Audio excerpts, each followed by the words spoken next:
Ya pemirsa, itu tadi adalah cuplikan-cuplikan informasi mengenai wajah dari beberapa Peggy termasuk Peggy Setiawan dan juga ada orang lain yang juga kemarin sempat disebut juga merupakan bagian ataupun sosok yang dianggap sebagai Peggy. Nah saat ini saya sudah bersama dengan Saka Tatal, kembali hadir di Catatan Demokrasi. Selamat malam Saka. Terima kasih sudah hadir Saka. Apakah kira-kira Saka bersedia untuk berbicara atau mungkin diwakili sang kakak? Cek. Punten, ini kan mentalnya udah mulai ini lagi ya. Jadi saya serahkan ke pengacara saja. Ya. Oke, baik. Mungkin dari Saka tidak kondisi lagi tidak enak saat ini. Tidak. Oke, tidak bersedia untuk berbicara karena dalam kondisi Benar-benar lagi feel drop. feel Oke, baik. Tapi kami hargai kehadiran Saka untuk datang ke tempat kami di sini, tapi mungkin akan diwakili oleh kakaknya atau mungkin perwakilan dari kuasa hukum? Begini Mbak. Saka ini dari pagi kita pergi ke Bandung, ya kan, lalu memenuhi panggilan dari Polda, diminta keterangannya sebagai saksi daripada penangkapan Peggy. Lalu ya kan mungkin lelah kali ya, apa dan sebagainya. Artinya bahwa kita perlu luruskan di sini. 3 minggu yang lalu Saka didatangi oleh penyidik dari Polda dan Polres. Lalu diberikan ada 3 foto. Kenal gak dengan 3 foto ini?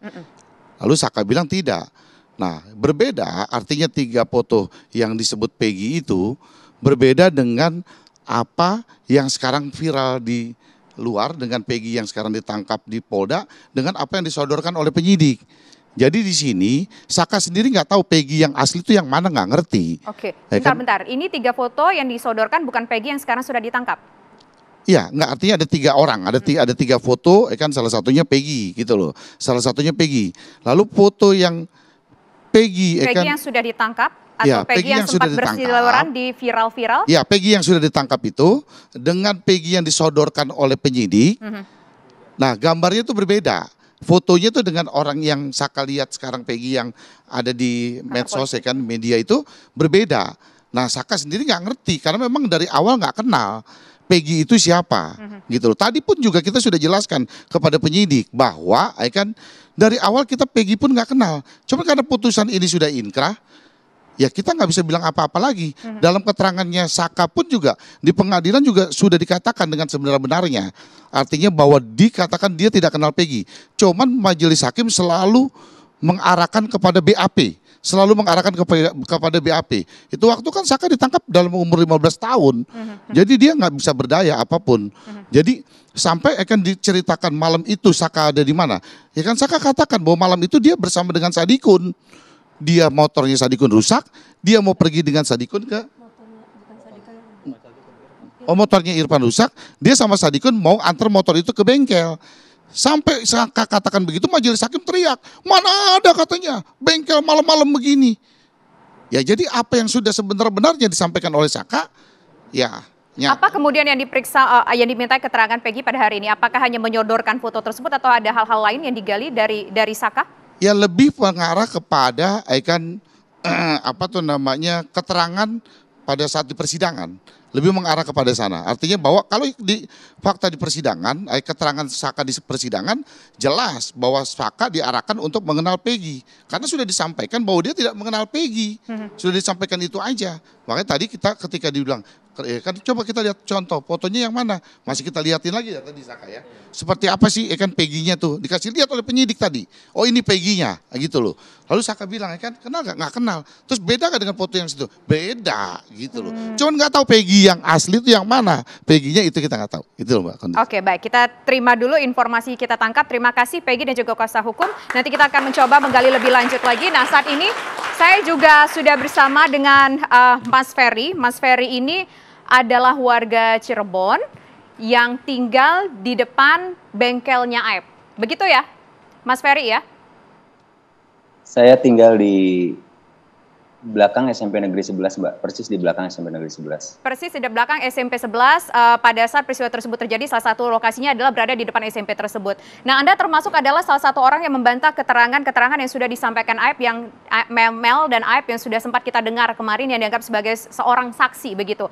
Apa yang mungkin Anda ketahui dari peristiwa 6 tahun lalu yang sepengamatan Anda, Mas Ferry? 8 tahun yang lalu di tahun 2016. Kalau sepengetahuan saya, seingat saya itu memang sebelum kejadian tersebut ada Audio saya aman, Mbak. Kedengaran, silakan Mas Ferry. Ada penganiayaan, bukan penganiayaan, penggerebegan. Penggerebegan di bengkel mobil tersebut karena Aep membawa perempuan, lalu ditanya warga, termasuk terpidana ini salah satu 2 orangnya, si Aep nggak ngaku kalau memang ada perempuan di dalam. Dan sebelum menggerebek juga para terpidana ini ke Pak RT dulu untuk izin, mangga ikut gitu, menyaksikan bahwa di cucian motor itu ada perempuan. Setelah digeledah, perempuannya ada di dalam tuh 2 orang. Nah, warga geram, terjadi keributan di situ. Selang beberapa minggu kemudian terjadilah kecelakaan Vina dan Eki, seperti itu. Nah, saya dengar-dengar aja sampai viralnya berita, akhirnya mereka semua tertangkap dan menjadi terpidana. Setelah lewat 8 tahun, ya saya mengikuti berita aja Mbak, seperti netizen yang lain, seperti masyarakat yang lain. Pas dengar Aep memberi kesaksian, dia bilang sedang membeli rokok di jam 21.30, beli jajan di warung, korban lewat lalu dilempari batu. Nah di situ saya mikir Mbak, kalau saya itu kan perokok aktif. Nah saya itu kalau nyari warung pada saat itu sangat sulit sekali gitu loh. Kalau kita punya duit ya kita belinya di Alfamart gitu tuh. Tapi kalau nggak punya duit kita carinya ketengan dan itu sangat tidak ada warung di situ. Terus saya mikir di situ warung mana sih Aep yang dimaksud gitu. Saya sisir itu, saya survei dulu warung-warung nggak ada. Dan memang saya dulu nggak pernah nemuin warung di situ. Makanya saya membantah kesaksian Aep. Bahkan saya menantang Aep untuk duduk bareng di forum terbuka. Ayo, tunjukin ke saya warungnya sebelah mana. Seperti itu. Oke, warung nggak ada. Terus ada kejanggalan lagi tidak dari Anda yang pernah tinggal di sana, dari beberapa terpidana tersebut, ada yang kejanggalan lagi nggak yang Anda ketahui, Mas Ferry? Sepengalaman Anda. Kalau sepengalaman saya itu para terpidana ini selalu nongkrongnya itu di depan warung Bu Nining. Yang dimaksud kegaduhan itu maksudnya para terpidana ini pada gitar-gitaran di situ. Seperti itu di gang. Gitu. Karena di kampung itu pemudanya cuma ya yang ditangkap ini. Sekarang pada ditangkepin nggak ada pemuda lagi.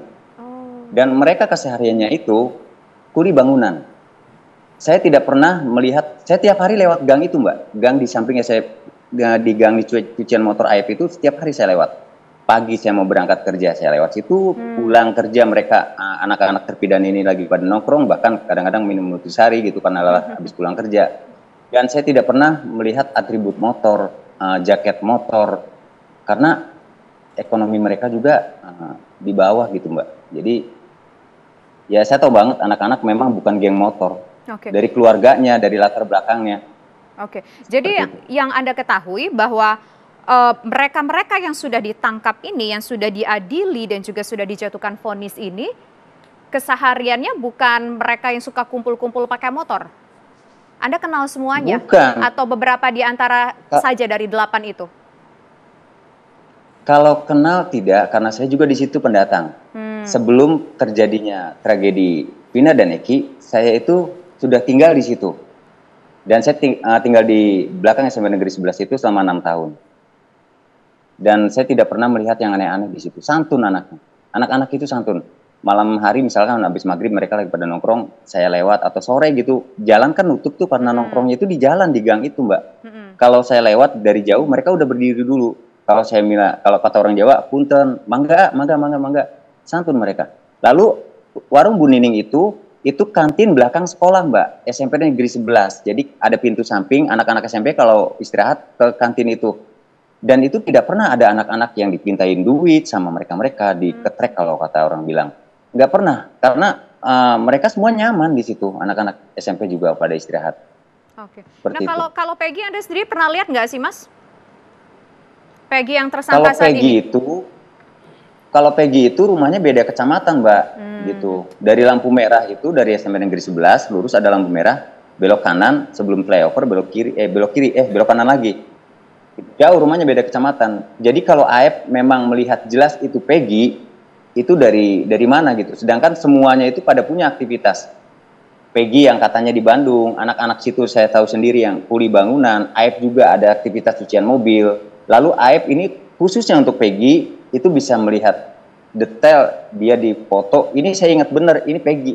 Saya nggak tahu nama tapi ingat muka. Ini orangnya 8 tahun yang lalu.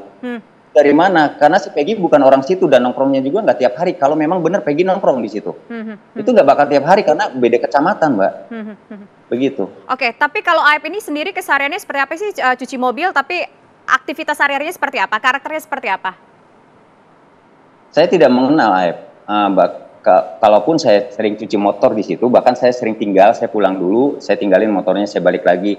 Nah, si Aep sekarang muncul di media sosial, bahkan wajahnya juga sudah terpapang itu di media sosial. Saya nggak tahu itu Aep, karena udah lewat 8 tahun. Seperti itu. Oke, baik. Itu adalah keterangan dari Mas Ferry yang mengetahui seperti apa situasi 8 tahun yang lalu ketika peristiwa tersebut terjadi. Termasuk soal batu-batu yang dilempar batu itu, tahu nggak sih Mas?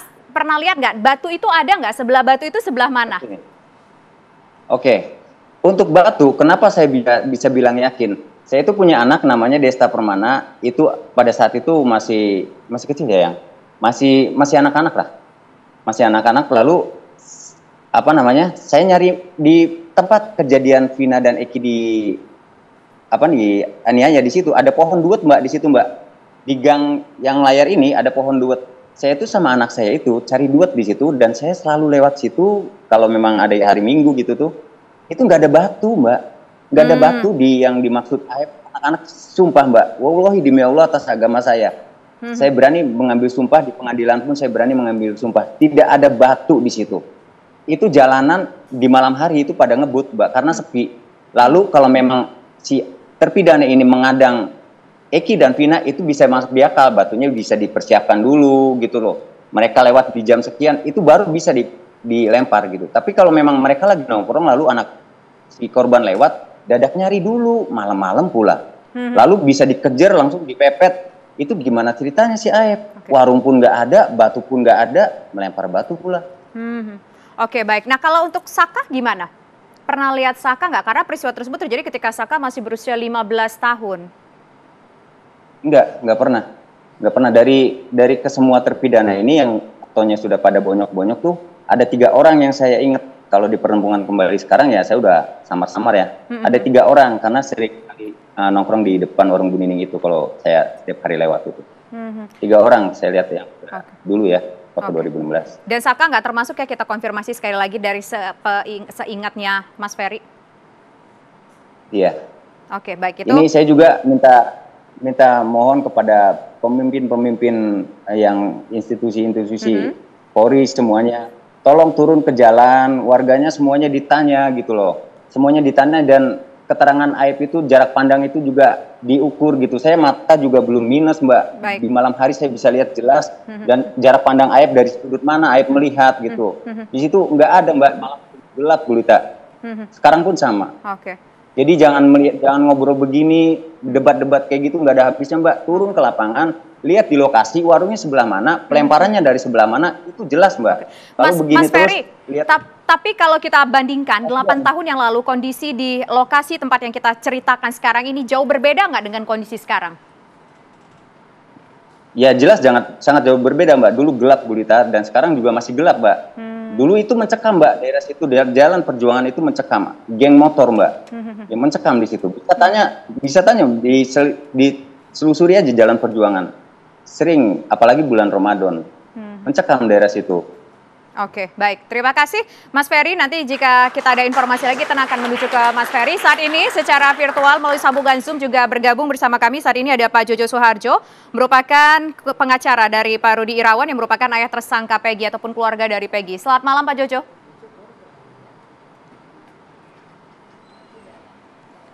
Halo Pak Jojo, bisa mendengar kami? Mungkin suara bisa di-unmute Pak Jojo.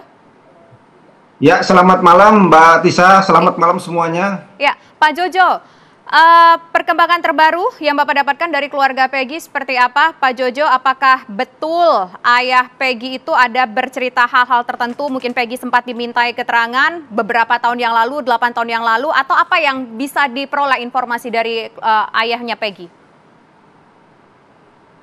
Ya, baik Mbak Tisa, jadi begini. Mungkin saya setback ya ke tahun 2007 ya, di mana 2007 itu Bapak Rudi itu ayahnya daripada apa namanya itu saudara PS itu berangkat ke Bandung ya dalam rangka mencari pekerjaan ya sebagai buruh ya buruh. Nah kemudian eh, kita loncat ya ke tahun di mana Peggy mengikuti jejak ayahnya ya supaya singkat gitu ya waktunya karena ini itu di tanggal 22 Juni 2016 ya, Peggy berangkat ke Bandung karena ya, atas suruhan daripada bapaknya ya daripada di rumah memang tidak ada pekerjaan sehingga disuruh ke sana. Nah, sejak tanggal 13 Juli tepatnya, maka Peggy ya 2016 Peggy bekerja sebagai buruh di Bandung. Nah, kemudian di saat malam peristiwa ya yaitu pada tanggal 27 Agustus 2016, saudara PS ini ya mengantar saudara Bondol atau Suharsono ya yang tidak betah kerja ya pulang ke Cirebon itu tepatnya pada jam 20 ya artinya jam 8 waktu itu Tanggal ya berapa, sampai tanggal 27 tanggal 27 bulan?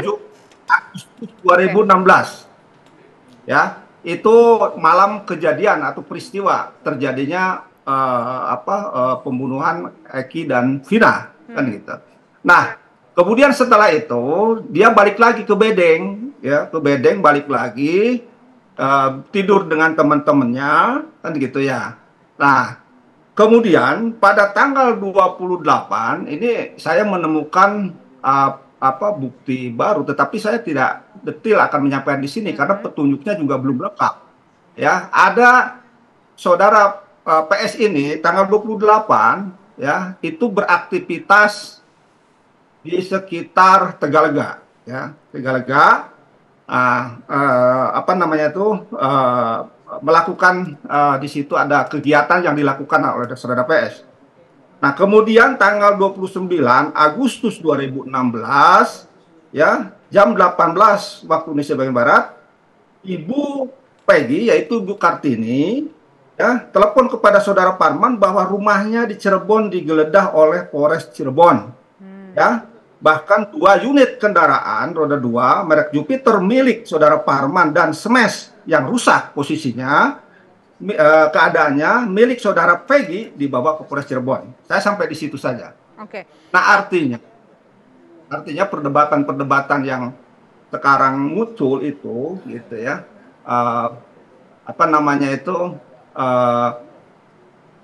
Kami sebagai kuasa hukum daripada bapaknya Rudi ya meyakini betul kan gitu ya, meyakini betul bahwa Peggy Setiawan atau PS ini bukanlah Peggy alias Peron yang menjadi DPO Kasus pembunuhan Vina dan Eki. Ya, betul gitu, Pak. Ya, Pak Jojo, kita ingin bertanya kepada pihak keluarga, kuasa hukum dari keluarga. Apakah betul Peggy itu pernah didatangi oleh 2 orang yang diminta untuk menandatangani berkas tertentu? Begini, tadi siang ya, saya mendampingi saudara PS ini menjenguk saudara Rudi ini, ayahnya PS ini menjenguk saudara PS. Ya, tepatnya pada jam 11.30 lah, kami mendapat izin dari kepolisian Polda Jabar. Kemudian setelah bertemu, ya selayaknya seorang ayah bertemu dengan anaknya yang selama ditahan tidak pernah ketemu kan gitu ya. Nah, karena tentu kami juga saya ya sebagai penasihat hukum daripada ayahnya PS ya tentu punya batasan-batasan di situ kan gitu karena bukan penasihat hukum langsung daripada saudara PS. Tetapi di sela-sela pembicaraan antara saudara VS dengan ayahnya memang saya mendengar bahwa PS menyampaikan kedatangan ya 2 orang ya dan minta tanda tangan.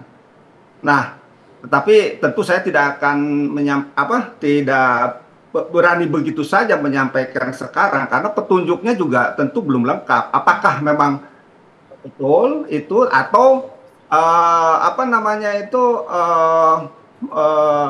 siapa sebenarnya yang datang gitu ya? Karena belum jelas juga. Jadi saya belum bisa menyampaikan secara utuh gitu.